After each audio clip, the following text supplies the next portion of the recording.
the secret of abounding happiness.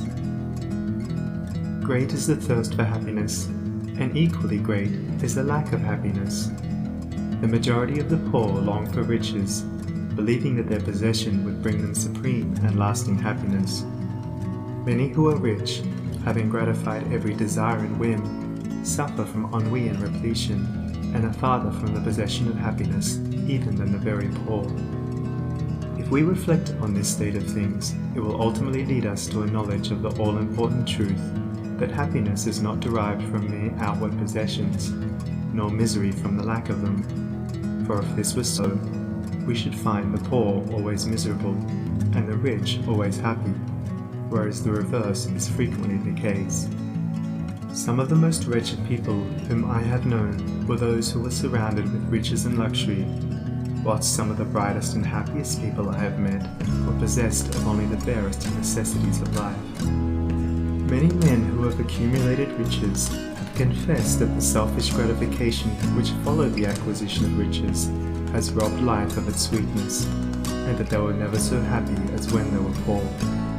What then is happiness, and how is it to be secured? Is it a figment, a delusion, and is suffering alone perennial? We shall find, after earnest observation and reflection, that all, except those who have entered the way of wisdom, believe that happiness is only to be obtained by the gratification of desire. It is this belief, rooted in the soil of ignorance, and continually watered by selfish cravings, that is the cause of all the misery in the world. And I do not limit the word desire to the grosser animal cravings.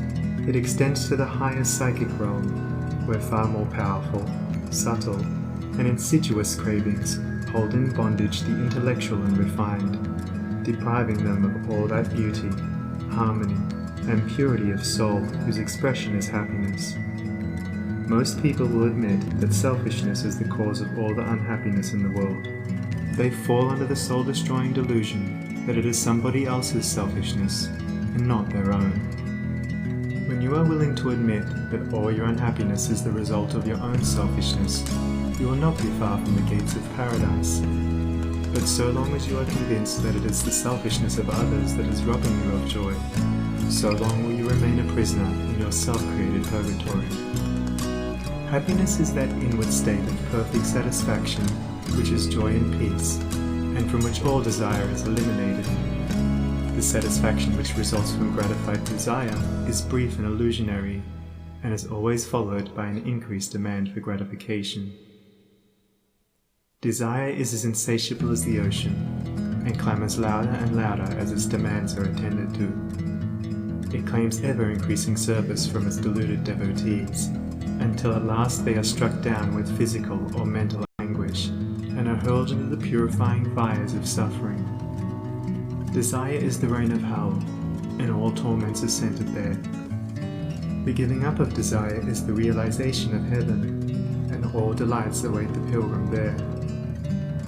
I sent my soul through the invisible, some letter of that afterlife to spell, and by my soul returned to me, and whispered, I myself am heaven and hell. Heaven and hell are inward states. Sink into self and all its gratifications, and you sink into hell. Rise above self into that state of consciousness which is the utter denial and forgetfulness of self, and you enter heaven. Self is blind, without judgment, not possessed of true knowledge, and always leads to suffering.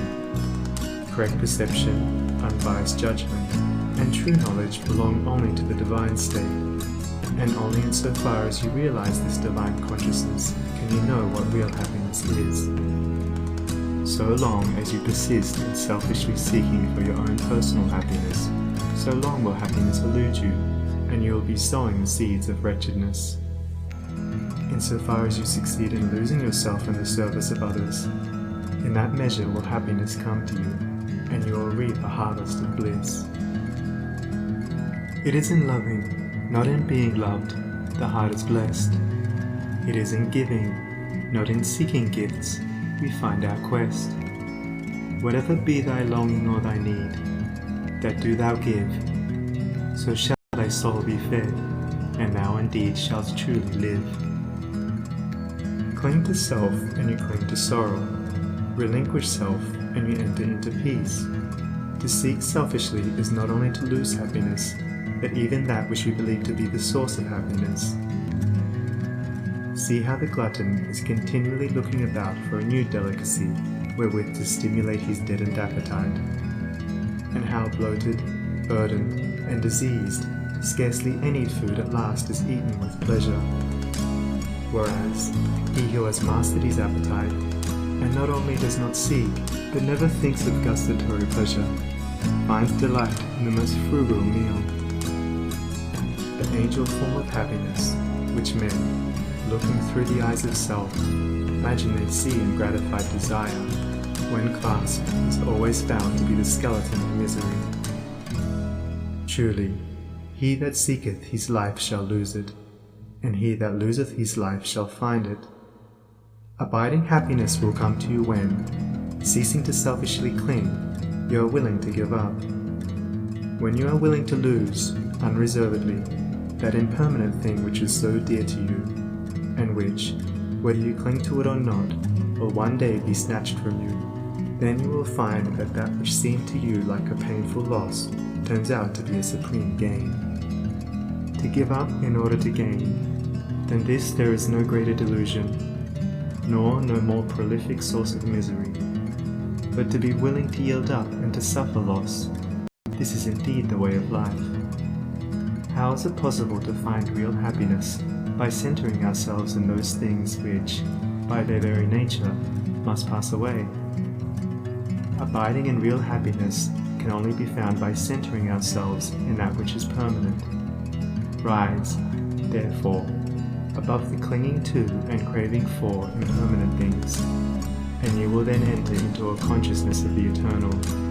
And as, rising above self, and by growing more and more into the spirit of purity, self-sacrifice, and universal love, you become centered in that consciousness.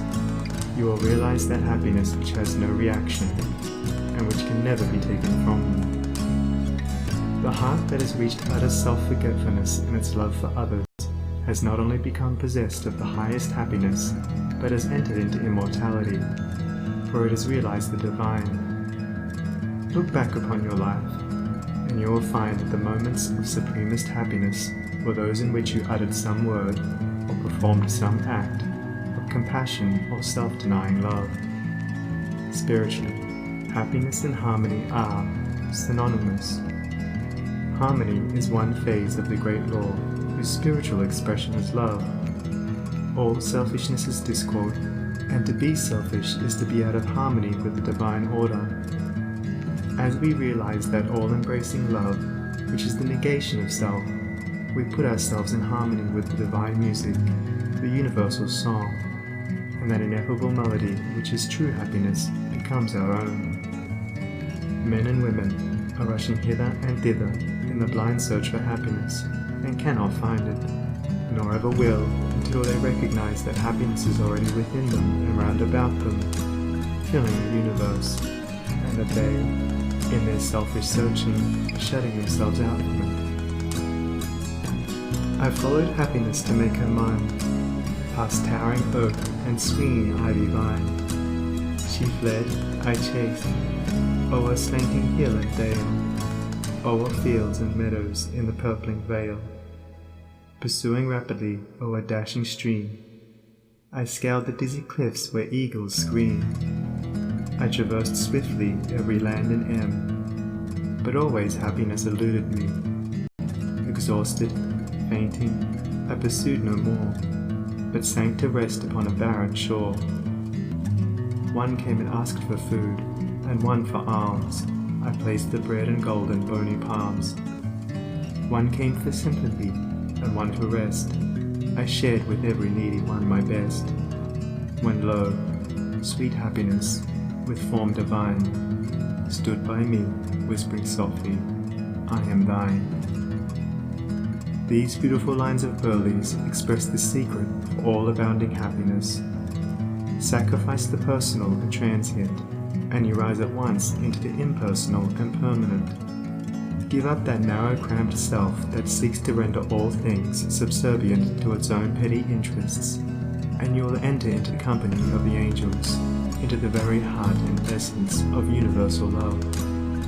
Forget yourself entirely in the sorrows of others and in administering to others, and divine happiness will emancipate you from all sorrow and suffering.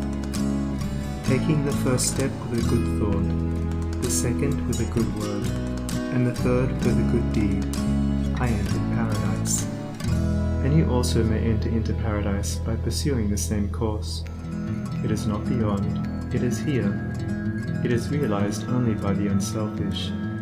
It is known in its fullness only to the pure in heart. If you have not realized this unbounded happiness, you may begin to actualize it by ever holding before you the lofty ideal of unselfish love and aspiring towards it. Aspirational prayer is desire turned upward.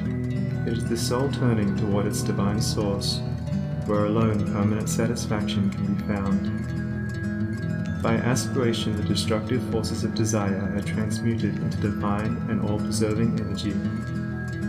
To aspire is to make an effort to shake off the trammels of desire.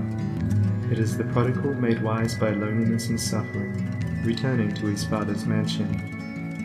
As you rise above the sordid self, as you break, one after another, the chains that bind you, you'll realize the joy of giving, as distinguished from the misery of grasping.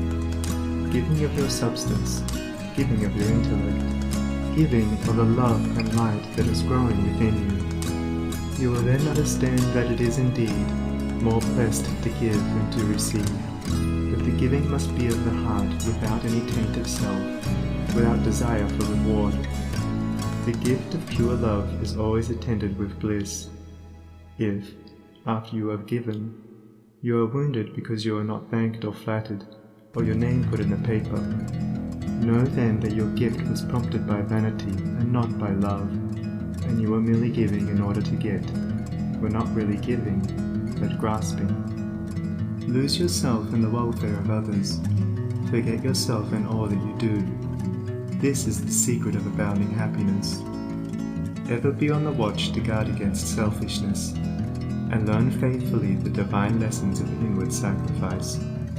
So shall you climb the highest heights of happiness, and shall remain in the never-clouded sunshine of eternal joy, clothed in the shining garment of immortality. Are you searching for the happiness that does not fade away? Are you looking for the joy that lives and leaves no grievous day? Are you panting for the water brooks of love and life and peace? Then let all dark desires depart and selfish seeking cease. Are you lingering in the paths of pain, grief-haunted, stricken sore? Are you wandering in the ways that wound your weary feet the more? Are you sighing for the resting place where tears and sorrows cease? Then sacrifice your selfish heart and find the heart of peace.